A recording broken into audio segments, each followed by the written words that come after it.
생각을 한다라는 것, 사유한다라는 것은 하나님께서 인간에게 주신 가장 중요한 소중한 특권이요 선물이라고 말할 수 있습니다. 미국의 심리학자 윌리엄 제임스가 한 말입니다. 금세기의 가장 위대한 발견은 물리학이나 과학이 아니다. 사람의 생각이 인생을 바꿀 수 있다라는 것을 발견한 것이다. 그렇죠. 생각이 얼마나 중요한지를 알려주는 글귀가 있습니다. 생각이 행동을 만들어내고, 행동이 반복되면 습관을 만들어내고, 습관이 한 사람의 인생을 결정한다라는 말입니다. 올바른 생각은 사람을 살리기도 하고, 잘못된 생각은 사람을 죽이기도 할 때가 있죠. 러시아 철도국의 한 직원의 스토리입니다. 이 친구가 고장난 냉동고 안에 들어가게 되었습니다. 안에서는 문을 열 수가 없으니까 점점 냉동고 안에서 몸이 차가워진다고 느끼기 시작을 합니다. 그리고는 벽에다가 글귀를 적기 시작을 합니다. 몸이 점점 차가워지고 있다. 몸이 얼어붙는 것 같고 견딜 수가 없고 정신을 차릴 수가 없고 내가 이렇게 죽는구나. 7시간 이후에 이 친구가 발견이 되었는데 얼어 죽은 상태로 발견이 되었습니다. 그러나 그 냉동고는 고장난 냉동고, 추위를 얼마든지 이길 수 있는 13도의 온도였습니다. 미국에서도 똑같은 사건이 발생이 되었습니다. 수산물 시장에 일을 하는 한 인부가 좀 서늘한 냉동고 안에 들어가서 잠이 들었습니다. 그렇게 지내다가 나중에 얼어붙어 죽은 것으로 발견이 되었어요. 사실 그것은 역시 고장난 냉동고였는데 어떻게 사람이 이렇게 될 수가 있는가? FBI까지 들어가서 조사를 하기 시작했습니다. 결국에 마지막 리포트는 이 사람은 얼어서 죽은 것이 아니라 생각이 마비되어서 그의 사고가 그를 죽인 것이 진짜 이유가 되었습니다. 그렇습니다. 우리가 사람이 생각을 하지만 잘못된 생각을 하게 되면 사람이 그 생각에 집착하게 되고 지배를 당하게 되고 생각이 사람을 죽이게도 할 수가 있는 겁니다. 신방을 하다 보면 여러 어려운 처한 사람들을 만나게 됩니다. 그러면 꼭 부탁을 드리는 게 있어요. 묵상을 하되 문제를 묵상하지 말고 하나님을 묵상하십시오. 때로는 참 어려운 병마를 지고 고생하는 분들이 많이 계시죠. 그분들에게 꼭 드리는 부탁이 있어요. 절대로 병마를 가지고 매일 묵상하지 마시고 우리의 몸을 창조하신 하나님을 바라보시기를 바랍니다. 병을 묵상하지 말고 문제를 묵상하지 말고 하나님을 바라보라. 하나님을 바라볼 때 새로운 소망이 일어날 줄 믿습니다. 하나님을 바라본다라는 것, 오늘 본문에는 참 하나님을 바라보기 어려운, 소망을 가지 어려운 한 선지자가 나옵니다. 예레미야, 눈물의 선지자고 우리가 부르는 사람이죠. 이스라엘이 바빌론의 나라가 멸망을 당하게 됩니다. BC 586년 그 멸망당하는 나라를 바라보면서 고통스럽게 써내려간 글이 예레미야 애가입니다. 지금부터 2600년 전의 스토리입니다. 하나님께서 선택한 이스라엘 나라가 하나님의 대적되는 바빌론에 멸망당하는 일, 더구나 지금 이 멸망은 누가 하고 있는 거죠? 하나님께서 허락하셔서 하나님이 오히려 매를 되어서 일어난 일이었습니다. 어떻게? 하나님이 세운 민족, 하나님이 사랑하는 민족이 저 하나님을 모르는 사람들에게 이렇게 멸망을 당할 수가 있단 말인가? 그 고통스러운 상황 속에 오늘 예레미야가 뱉어내는 첫 고백입니다. 내 고초와 재난 곧 쑥과 담즙을 기억하소서. 내 고초, 재난, 쑥과 같은 담즙과 같은 아픔을 기억해 주십시오. 기억하소서란 말의 본래 의미를 보면 NIV 성경을 보면 I remember 이라고 나와 있습니다. 내가 이것들을, 고난들을 기억을 합니다. 지금 예레미야의 머릿속을 가득히 채우고 있는 것은 지나갔던 역사, 무너졌던 역사, 그 고난의 역사였습니다. 예레미야 애가는 1장에서 5장까지 기록이 되어 있어요. 1장, 2장, 4장을 보면 첫 시작의 히브리어 단어가 예카라는 단어입니다. 우리말로는 슬프다라고 번역을 해놨는데 참 절박한 아픔, 비극적 상황을 설명할 때 사용하는 단어가 예카라는 단어입니다. 3장, 5장도 마찬가지예요. 3장의 시작은 고난당하는 자가 저입니다. 5장에는 우리가 받은 치욕으로 말씀을 시작을 합니다. 예레미야가 받았던 고난이 얼마나 컸기에, 그가 당했던 치욕스러운 일이 얼마나 컸기에 이렇게 매 말씀 시작 때마다 이렇게 하고 있을까요? 오늘 3장 우리가 읽었던 말씀에 보면 하나님께서 하신 일을, 그 고난의 일을 하나씩 열거를 하고 있어요. 1절에 보면 분노의 매로 고난을 주시는 하나님. 분노의 매라는 것이 무슨 말일까요? 바벨론이 유다를 침공해서 무너뜨린, 그러나 하나님께서 바벨론을 통해서 하나님이 친히 당신의 나라를 무너뜨린 것을 말합니다. 분노의 매로 고난 주시는 하나님. 2절에는 어둠의 가둠부터 하나님이요, 4절은 나의 살과 가죽을 쇠하게 하시고 나의 뼈를 꺾으시는 하나님. 7절에 나를 나가지도 못하고 사슬로 묶으시는 하나님. 8절에 내가 기도해도 듣지 않으시는 하나님. 24절에 내가 모든 백성의 조롱거리가 되게 하신 하나님. 18절에는 내 소망이 다 끊어지게 하신 하나님. 예레미야의 고민은 이것입니다. 하나님이 우리를 정말 사랑하시는데 하나님의 나라를 이렇게 고난으로 몰고 갈 수가 있습니까, 주님? 하나님이 이 일을 행하셨다라는 게 믿겨지지가 않습니다. 우리 가운데서도 이런 분들 참 많이 계시죠. 신실하게 주님 앞에 살아가지만 참 이유를 알 수 없는 많은 고난의 물길이 우리에게 다가올 때 주님 정말 꼭 이러셔야만 됩니까? 지난주에 요나스를 가지고 벼랑 끝에서 맞는 하나님이란 제목으로 설교를 했습니다. 얼마나 많은 성도님이 답변을 보내왔는지, 목사님 정말 제가 벼랑 끝에서 느낌입니다. 아니 벼랑 끝에서 떨어진 자리인데 내가 이곳에서 하나님을 바라봅니다. 많은 성도가 이 아픔을 겪으면서 그래도 낙심하지 않고 소망 되신 주님을 바라보고 있는 사람들. 예레미야의 상황이 이런 상황이에요. 탈출구가 보이지 않는, 하나님이 일을 행하셨으니 하나님이 닫은 문을 세상에 누가 열 수가 있겠습니까? 이런 상황에서 그에게 나오는 고백이 다음 절입니다. 내 마음이 그것을 기억하고 하나님이 주신 이 모든 고난들, 어려움들을 기억할 때 내가 낙심이 되오나. 내 마음이 너무나 내 속에서 낙심이 됩니다. 여러분 물어보시기 바랍니다. 지금 내 마음을 지배하고 있는 것이 무엇입니까? 감사하는 마음, 행복한 마음, 참 아름다웠던 소중한 것들이 나를 가득하게 채우고 있습니까? 아니면 불만족인 것들, 불평스러운 일들, 뭔가 마음에 엉거려진 일들, 원망하고 때로는 배신을 느낀 일들, 그 쓴뿌리들이 나를 가득히 지배하고 있습니까? 사람은 자기의 마음속에 무엇을 담는가에 따라서 그의 인생이 결정이 되는 겁니다. 아무리 하나님 우리 속에 주인이라고 외쳐도 내 마음속에 그런 엉거리진 것들을 가지고 있으면 그것이 말을 통해서 나오게 되고 행동을 통해서 나오게 되고 그게 나의 인생이 되는 겁니다.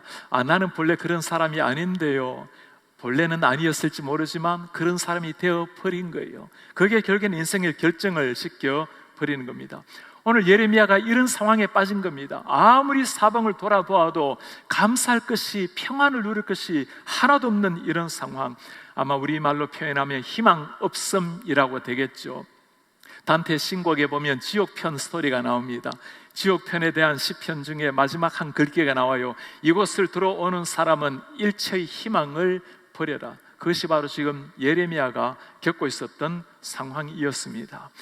아무리 선지자라 하더라도 하나님을 바라보지 못하면 나타나는 현상입니다. 눈앞에 펼쳐진 현상만 바라보고 하나님의 마음을 모를 때 일어나는 게 낙심이에요. 지금 하나님이 뭘 하고 계실까요?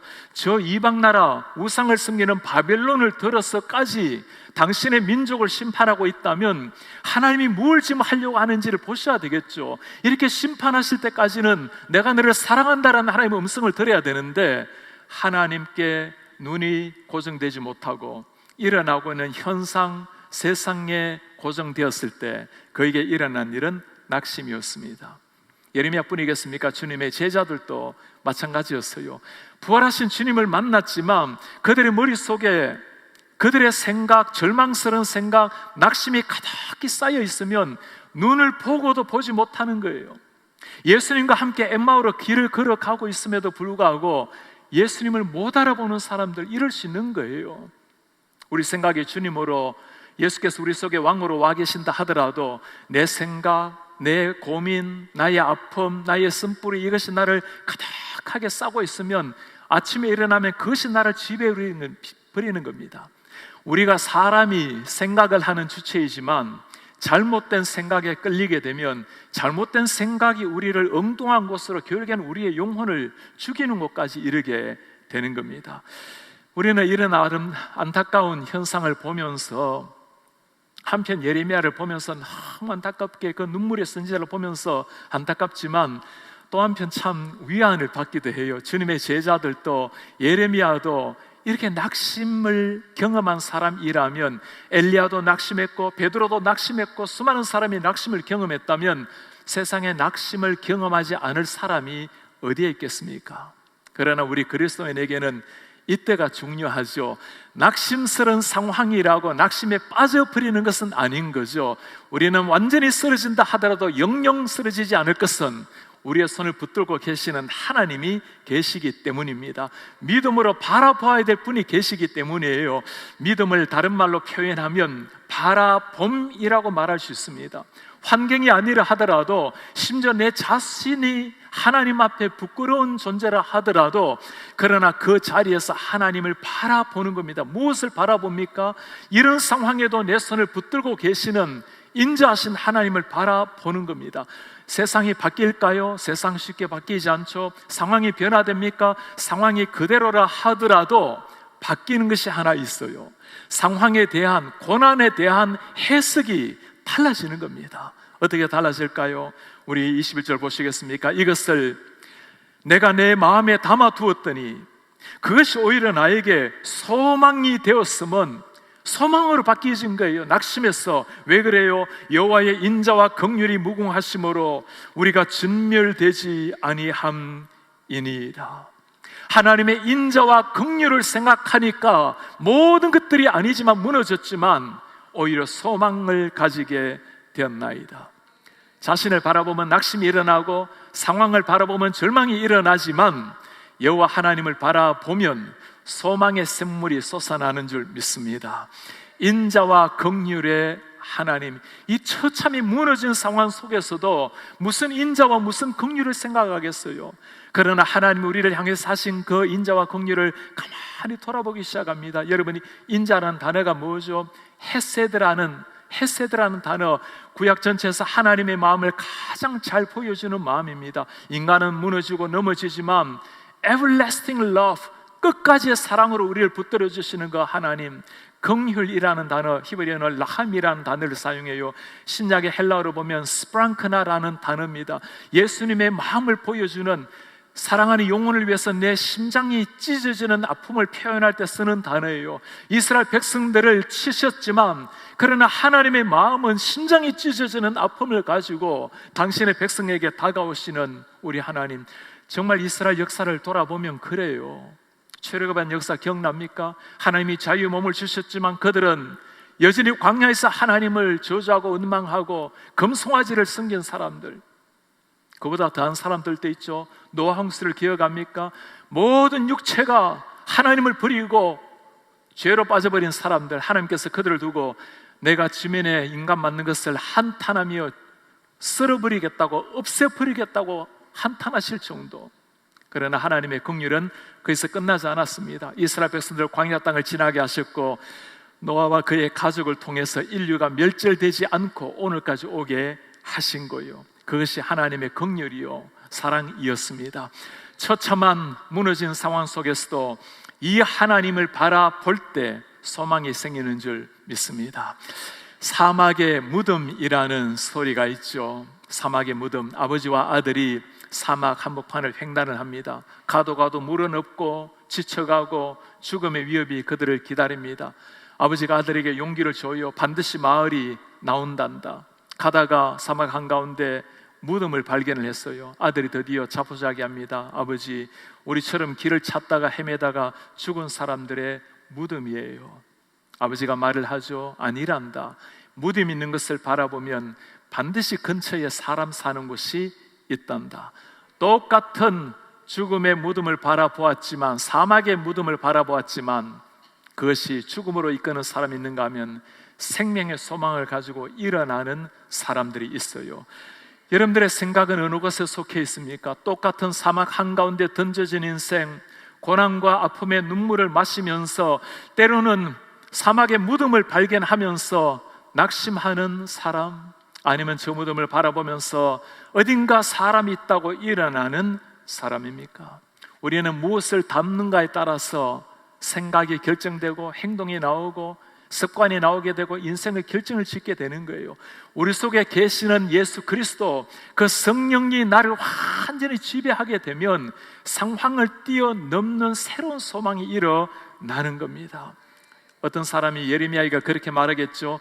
나라 이렇게 멸망했는데, 아니 하나님이 멸망을 시킨 것인데 무슨 거기에 사랑이 있고 은혜가 있고 긍휼이 있냐고. 우리 하나님께서 이렇게 이스라엘 백성들을 사랑하는 자녀들에게 채찍을 드실 때는 이유가 있는 거죠.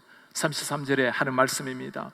주께서 인생으로 고생하게 하시며 근심하게 하심은, 고생도 근심도 하나님이 주신 거라고 말씀하고 있어요. 그것이 하나님의 본심이 아니로소이다. 하나님의 본심이 아닙니다. 마치 예레미야가 하나님의 속을 들어가서 하나님의 마음을 다 들여다 본 것 같아요. 사랑하는 자녀들에게 회초리를 뗄 때 자녀의 종아리는 잠시 피멍이 들지만 어머니의 눈물에는 눈물샘이 쏟고 가슴에는 피눈물이 드는 거예요. 사랑하는 이스라엘 백성들의 채찍으로 다스리실 때 그 찢어지는 하나님의 마음, 무슨 말일까요? 제발 정신 차리고 돌아오라고, 이제는 이 고난을 통해서 하나님 앞에 나오라고. 그러니 시편의 기자가 하는 말 아닙니까? 고난당하는 것이 내게 유익이라. 내가 이 고난으로 말미암아 하나님의 법도를 깨닫게 되었고 주님께로 더 가까이 가게 되었습니다. 우리가 고난과 고통과 눈물 속에서도 여전히 소망을 가질 수 있는 것은 이 신실하신 하나님, 사랑과 긍휼이 풍성하신 하나님 때문인 줄 믿습니다. 어제는 한미국가 초청 기도에 참석을 하게 되었어요. 설교자로 초청받은 사람은 랑카스 신학대학원의 피럴 티그라는 총장님이었습니다. 총님의 스토리를 들으면서 참 마음이 아파왔어요. 세 번째 딸을 낳았는데 장애인으로 태어난 겁니다. 말 한마디 하지 못하고 이제는 40이 지나고 실명하게 된 상황입니다. 사모님이 한마디가 참 가슴에 다가왔어요. 상황을 바라보니까 Why라는 질문이 나왔습니다. 그렇겠죠. 하나님, 왜 이런 일이 우리에게 닥쳐야 됩니까?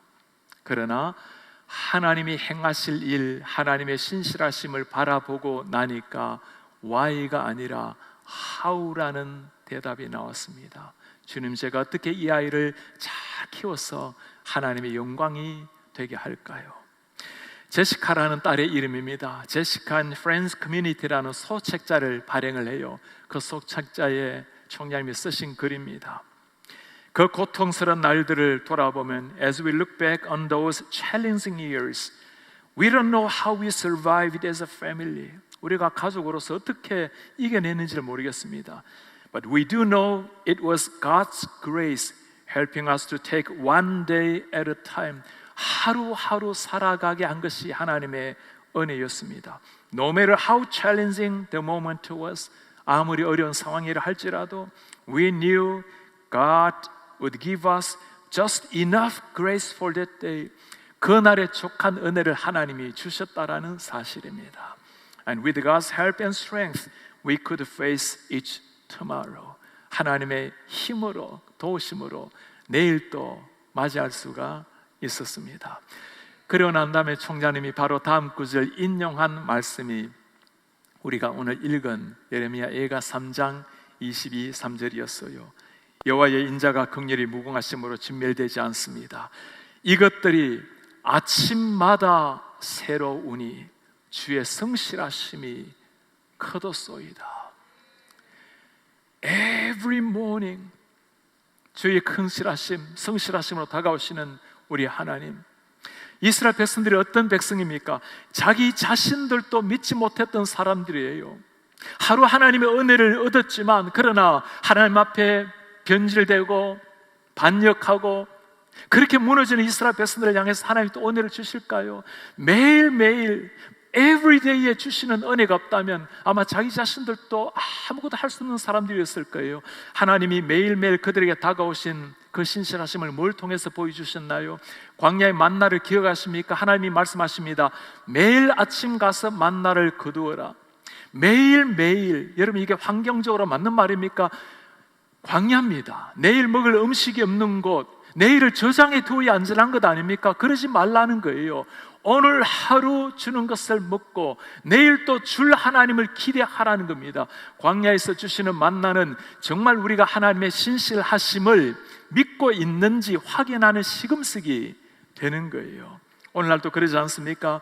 아무리 고통스러운 상황 속에 어려운 환경에 던져졌다 할지라도 뒤를 돌아보면 우리는 이겨낼 힘이 없었지만 every morning, 매일 아침 새로운 은혜로 우리에게 다가오시는 하나님, 그로 말미암아 이스라엘 백성들 광야 땅을 지났고 우리도 광야 같은 세상을 이기고 주님 앞에 설 줄 믿습니다.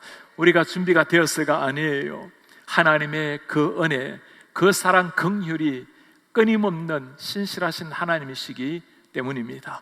이 하나님을 바라볼 때 절망에서 소망으로 바뀌어질 줄 믿습니다. 남아프리카 공화국의 맨 아래 보면 그 바다 위에 그것을 희망봉이라고 우리가 부르죠. 희망봉. 본래는 이게 희망봉이 아니었습니다.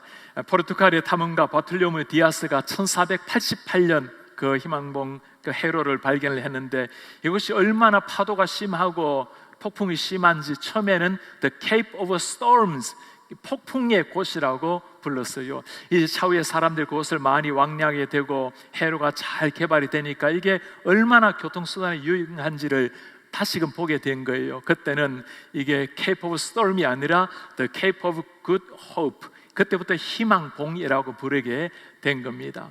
우리 인생이 다 마찬가지 아니겠어요? 스톰이 일어나고 폭우가 일어나고 데저트 같은 사막 같은 인생이지만 그러나 우리의 하나님으로 말미암아 그곳에 희망의 봉이 생기기 시작한, 이것이 우리 하나님 예수님이 하신 일 아니겠어요? 절망 속에 저 깊은 바다 수렁에 빠졌던 우리, 폭풍 속에서 헤어나지 못했던 사막 한가운데 던져졌던 우리의 인생이었지만 죽음과 좌절 낙심만이 우리를 기다리고 있었지만 하나님의 손길이 우리의 영혼을 터치했을 때 그때 희망봉이 솟아오른 줄 믿습니다. 예수 그리스도를 바라볼 때 어둠이 물러가고 새로운 빛이 우리 속에 다가온 줄 믿습니다. 이 말씀을 보면서 우리에게 한 가지 질문이 있어요. 우리가 모두가 고난의 삶을 지나고 눈물의 떡을 먹고 지나지만 하나님을 바라보기를 원하지 고난을 묵상하고 싶은 사람이 누가 있겠어요? 왜 이렇게 사람들은 하나님 우리 속에 계신데도 하나님이 아니라 자꾸 고난을 생각하고 문제를 생각하고 그 아픔을 생각하고 그것이 입으로 나오고 행동으로 나오고 그렇게 인생을 허비하고 있을까요? 하나님의 신실하심을 믿지 못하기 때문에 기다리지를 못하는 거예요. 인내를 가지고 하나님을 바라보는 사람, 고통 속에서도 하나님을 바라보면 기대하고 인내하게 되는데 오늘 예레미야가 낙심되었다가 다시금 눈이 열리니까 새로운 것이 생긴 거예요. 소망이 발견되게 된 겁니다. 여전히 보이살이 하는 겁니다. 나라가 무너진 거예요.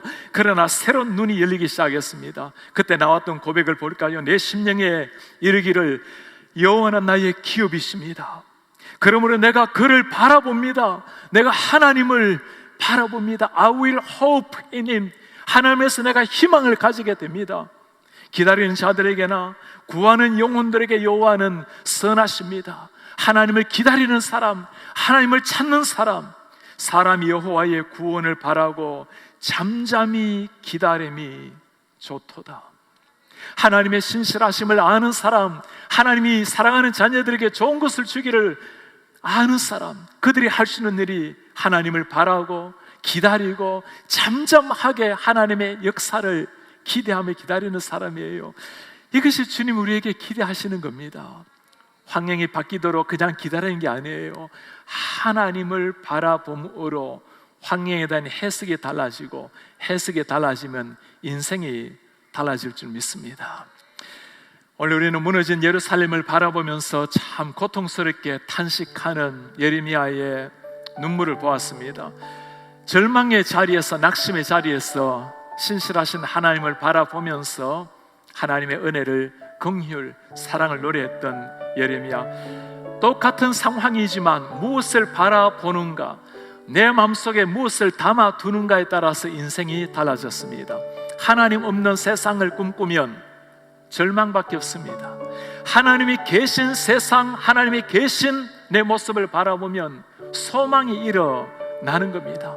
이런 눈으로 사람들을 바라보면 사람들도 달리 보여요. 사랑스러운 눈으로 보세요. 소망스러운 눈으로 보세요. 사람뿐만이 아니죠. 거울 속에 있는 내 자신의 모습을 들여다보세요. 다 부족하고 연약합니다. 그러나 하나님의 긍휼, 하나님의 소망, 사랑을 가지고 나 자신을 바라보면 비록 내가 연약하여 늘 넘어져 있지만 하나님이 이런 모습을 다듬으시고 새롭게 고치셔서 마침내 하나님이 형상대로 빚어가실 그 모습을 바라보면 우리 한 사람 한 사람이 다 소중한 거예요. You are special and I am special. 그게 주님을 바라볼 때 소망 속에 하는 위대한 고백이에요. 우리가 애창하는 찬양 중에 오 신실하신 주 찬송이 있죠. 이 찬송을 작사한 사람은 미국의 토마스 치솜이라는 목사님입니다. 목사님은 켄터키에서 참 가난한 농부의 아들로 태어났어요. 배움이 없는 사람입니다. 은혜를 받고 목사가 되기를 원했어요. 독학을 공부해서 목회자가 되었습니다. 목회자가 됐지만 그는 오랜 동안 목회하지 못하고 1년밖에 못하고 병마에 시달리면서 그만두게 되었어요. 그렇게 목회자가 되기 원했고 병 뚫는 사람이 극복하고 목사가 되었는데 그날 이후로 그는 낙심하지 아니하고 하나님을 찬송하는 찬송시를 쓰기를 시작했습니다. 1200곡이나 되는 엄청난 찬양을 지었어요. 오늘 바로 우리가 읽었던 예레미야 3장을 가지고 지었던 찬송가가 우리가 잘 알고 있는 오 신실하신 주입니다. 오 신실하신 주 내 아버지여, 늘 함께 계시니 두려움 없네. 그 사랑 변찮고 날 지키시 어제나 오늘이 한결같네. 오 신실하신 주, 오 신실하신 주, 날마다 자비를 베푸시며 일용할 모든 것 내려주시니 오 신실하신 주 나의 구주. Great is thy faithfulness, Lord, unto me. 하나님이 행하신 모든 것들이 다 신실하십니다. 이 찬송을 작사한 사람은 치솜이고 작곡한 사람은 윌리엄 런얀이라는 목사입니다. 같은 시대 1870년에 태어났어요. 21살에 목사가 되었습니다. 그러나 그는 귓병 때문에 목회를 오래 하지 못했어요. 조금 하다가 목사를 그만둘 수밖에 없었습니다. 그 젊은이가 하나님의 부르심대로 목사를 하지 못하고 내려앉아야 된 그 아픔, 그 고통, 그런 낙심하지 아니하고 찬송곡을 작곡을 하기 시작했어요. 그리고 이 Great is thy faithfulness도 그분이 작곡을 한 찬양입니다. 모든 현상이 아니었지만 우리 육신에 따라주지 아니하고 내일이 없는 건강이었지만 그럼에도 불구하고 오 신실하신 주, 그 찬송으로 세계인의 가슴에 하나님 어떤 분인지 심어준 사람들, 무엇을 바라보는가에 따라서 인생이 달라지는 겁니다. 상황 현상을 바라보면 죽음의 무덤을 바라볼 것입니다. 그러나 죽음의 무덤 속에서도 하나님을 바라보게 되면 우리는 생명의 창가를 부르게 될 것입니다. 고난과 문제를 묵상하는 것이 아니라 하나님을 바라보고 다시금 일어나서 하나님의 영광을 위해서 자녀답게 멋지게 일어나는 이런 하나님의 사람들 되시기를 제 이름으로 축복합니다. 다시 일어나셔서 말씀을 기억하시면서 오늘 오 신실하신 주 내 아버지여, 늘 함께 계시는 내가 두려움이 없습니다. 그 사랑이 변찮고 날 지키시며 어제나 오늘이 한결같습니다. 오 신실하신 주 나의 구주. 오 신실하신 주 내 아버지, 늘 함께 계시니 늘 함께 계시니 두려움 그 사랑 변찮고 그 사랑 변찮고 날 지키시니 어제 오늘이 한결같습니다. 어제나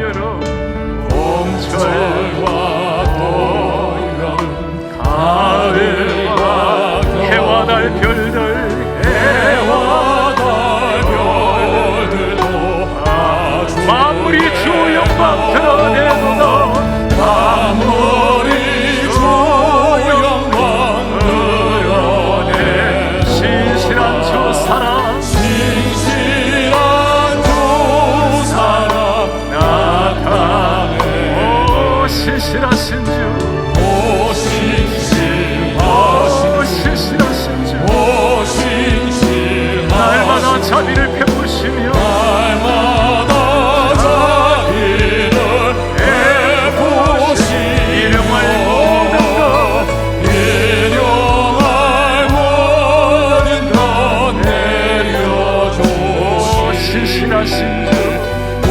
신실하신 주 나의 오 신실하신 주 오 신실하신 오 신실하신 주 오 신실하신 주 날마다 자비를 베푸시며 일용할 모든 것 일용할 모든 것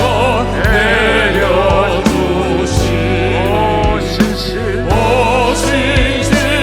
신실하신 주 나의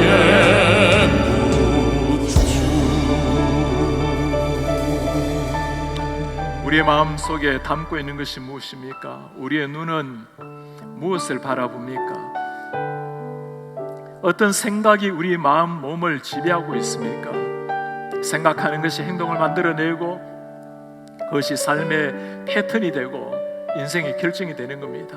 우리 주님 앞에 기도하기 원합니다. 주님, 내가 인생의 문제, 고난, 환경, 세상, 내 자신을 바라보는 눈에서 주님 영의 눈을 열어주셔서 하나님을 바라볼 수 있도록 도와주시옵소서.